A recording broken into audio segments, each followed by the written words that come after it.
हाथी और 6 अंधे व्यक्ति। बहुत समय पहले की बात है। किसी गांव में 6 अंधे आदमी रहते थे। एक दिन गांव वालों ने उन्हें बताया, अरे आज गांव में हाथी आया है।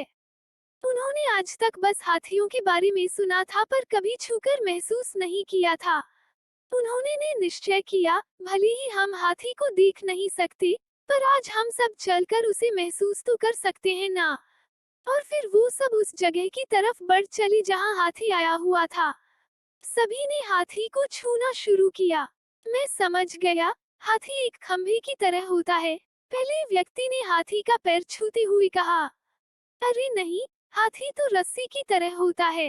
दूसरे व्यक्ति ने पूंछ पकड़ते हुए कहा, मैं बताता हूँ, ये तो पेड़ के तने की तरह है। तीसरे व्यक्ति ने सूंड पकड़ते हुए कहा, तुम लोग क्या बात कर रहे हो, हाथी एक बड़ी हाथ के पंखे की तरह होता है। चौथे व्यक्ति ने कान छूते हुए सभी को समझाया, नहीं नहीं, ये तो एक दीवार की तरह है। पांचवे व्यक्ति ने पीठ पर हाथ रखते हुए कहा, ऐसा नहीं है, हाथी तो एक कठोर नली की तरह होता है। छठे व्यक्ति ने अपनी बात रखी और फिर सभी आपस में बहस करने लगे और खुद को सही साबित करने में लग गए। उनकी बहस तेज होती गई और ऐसा लगने लगा मानो वो आपस में लड़ ही पड़ेंगे।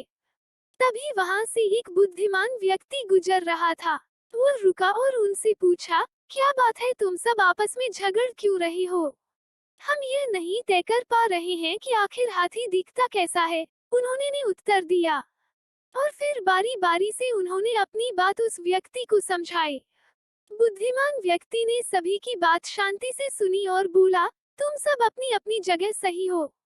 तुम्हारे वर्णन में अंतर इसलिए है क्योंकि तुम सबने हाथी के अलग अलग भाग छुए हैं, पर देखा जाए तो तुम लोगों ने जो कुछ भी बताया वो सभी बातें हाथी के वर्णन के लिए सही बैठती हैं।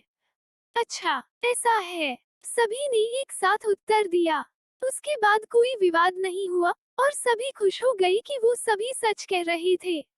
दोस्तों, कई बार ऐसा होता है कि हम अपनी बात को लेकर अड़ जाते हैं कि हम ही सही हैं और बाकी सब गलत है।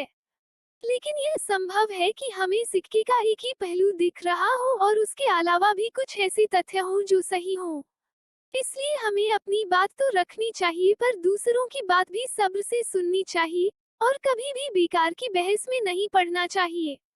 वेदों में भी कहा गया है कि एक सत्य को कई तरीके से बताया जा सकता है।